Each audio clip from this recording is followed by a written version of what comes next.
मन का खेल जो समझ गया वो बदल गया। A motivational Buddhist story. A motivational Buddhist story on finding inner peace. एक समय की बात है, बंगाल की खाड़ी के किनारे एक छोटे से शांत गांव में भैरव नाम का एक युवा लड़का रहता था। भैरव अपने क्रोधी स्वभाव और चंचल मन के कारण गांव भर में प्रसिद्ध था। उसका मन हर समय विचारों से भरा रहता था। इस तूफान ने उसके मन को एकदम बेचैन कर दिया है। उसके जीवन से शांति मानो गायब हो गई थी और वह हमेशा अपने ही ख्यालों में खोया रहता था और तनावपूर्ण जीवन जी रहे हैं। उनके अशांत मन और क्रोध के कारण उनके अपने परिवार के सदस्यों और गांव वालों से भी संबंध अच्छे नहीं थे, जिससे वह और भी अधिक अकेला और अपमानित महसूस करने लगा। वह और भी अधिक मानसिक तनाव की स्थिति में चला जाता है। एक समय की बात है, भैरव अपने गांव की गलियों में घूम रहे थे। तभी उनकी मुलाकात एक महात्मा बुद्ध से हुई जो एक पेड़ की छाया के नीचे ध्यान में बैठे थे। महात्मा बुद्ध के चेहरे से निर्मल शांति की आभा झलक रही थी। इस असीम शांति में भैरव महात्मा बुद्ध की ओर आकर्षित हुए। जब भारत महात्मा बुद्ध के करीब आया तो उसे अपने आसपास एक सकारात्मक ऊर्जा का एहसास हुआ। भैरव को एहसास हुआ कि इस असीम शांति और सकारात्मक ऊर्जा का स्रोत कहीं न कहीं महात्मा बुद्ध के भीतर ही था। इसलिए वह वहीं बैठकर उसकी आंखें खुलने का इंतजार करने लगा। थोड़ी देर बाद जब महात्मा बुद्ध की आंख खुली तो उसने एक युवा लड़के को अपने सामने बैठा पाया, जो बहुत तनावग्रस्त और नकारात्मक भावनाओं से भरा हुआ लग रहा था। भारत में महात्मा बुद्ध की ओर हसरत भरी निगाहों से देखा और बहुत विनम्रता से कहा, गुरु, मेरा मन बहुत अशांत है और मेरे मन के विचार मुझे खाए जा रहे हैं। मुझे एक पल के लिए भी शांति महसूस नहीं होती। क्या आप मुझे सिखा सकते हैं कि मैं अपने अशांत मन को कैसे शांत करूं? महात्मा बुद्ध ने भैरव की पीड़ा को समझते हुए करुण दृष्टि से देखा और कहा, मेरे प्यारे बच्चे, मैं तुम्हें एक कहानी सुनाना चाहता हूँ। इस कहानी में मानसिक शांति और खुशी के रहस्य छिपे हैं। क्या आप कहानी सुनना चाहेंगे? भैरव ने हाँ में सिर हिलाया और पूरी एकाग्रता से कहानी सुनने को तैयार हो गए। आपके अंदर जिज्ञासा चरम पर थी। आपके अंदर जिज्ञासा चरम पर थी।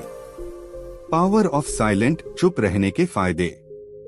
बहुत समय पहले की बात है, एक नगर में शक्ति नाम का एक आदमी रहता था। शक्ति बेहद महत्वाकांक्षी व्यक्ति थे और उन्हें हर काम में लोगों से डेट की जरूरत पड़ती थी। यदि उसे किसी से असफलता और बुराई सुनने को मिलती है तो वह गहरी चिंता और तनाव में चला जाता है। उनका मानना था कि सफलता और भौतिक शक्तियां वांछित खुशी देंगी, लेकिन वह जितना सफलता और प्रशंसा के पीछे भागता था उतना ही मानसिक तनाव में डूबता जाता था। लेकिन अचानक शक्ति का सामना उस समय के मशहूर महात्मा बुद्ध से हो गया, जिसका नाम महाकौशल था। महाकौशल अपने शिष्यों को ध्यान की शिक्षा देते थे और वह स्वयं एक बहुत ही ध्यानमग्न और प्रबुद्ध व्यक्ति थे। महाकौशल की अद्भुत एकाग्रता से प्रभावित होकर शक्ति ने उनसे अपने भटकते मन को शांत करने का उपाय जानना चाहा। शक्ति ने कहा कि मेहनत हमेशा सफलता के पीछे भागते हैं और लगातार अधिक हासिल करने की कोशिश करते हैं, फिर भी मुझे कोई क्षणिक संतुष्टि या आत्मसंतुष्टि नहीं मिलती। इस निरंतर बेचैनी के बीच मैं शांति कैसे पा सकता हूँ? महात्मा बुद्ध ने करुण दृष्टि से उसकी ओर देखा और उत्तर दिया, आपका मन एक अशांत नदी की तरह है जो हमेशा बहती और बहती रहती है, कभी भी अशांत नहीं रह सकता। इसलिए इस अशांत मन को शांत करने के लिए आपको अपने विचारों को बिना किसी रुकावट के जाने देने की कला सीखनी होगी। शक्ति को आश्चर्य हुआ और उसने पूछा कि मैं अपने विचारों को कैसे जाने दूं? आखिर मैं भी तो अपनी इच्छाओं और महत्वाकांक्षाओं से बंधा हुआ हूँ। यह सुनकर महात्मा बुद्ध मुस्कुरा दिए और कल्पना करें कि आपके हाथ में पानी का एक गिलास है। अब आप इसे जितनी देर तक पकड़कर रखेंगे यह उतना ही भारी होता जाएगा, और अगर आप इसे काफी देर तक पकड़े रहेंगे तो आपके हाथ में दर्द होने लगेगा। लेकिन अगर आप उस पकड़ को ढीला कर दें और छोड़ दें तो आपका बोझ कम हो जाएगा। भैरव ने कथा और उसका संदेश ध्यानपूर्वक सुना। वह समझ गया कि अपने विचारों और इच्छाओं से चिपके रहने से उसका बोझ बढ़ जाता है और अंदर ही अंदर अशांति पैदा कर देता है। अब भैरव को कथा का अंत सुनने की उत्सुकता से प्रतीक्षा थी।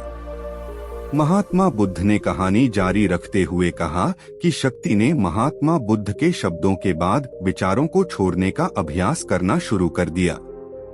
वह बिना किसी पूर्व निर्णय के अपने विचारों और भावनाओं को आते और जाते देखता है।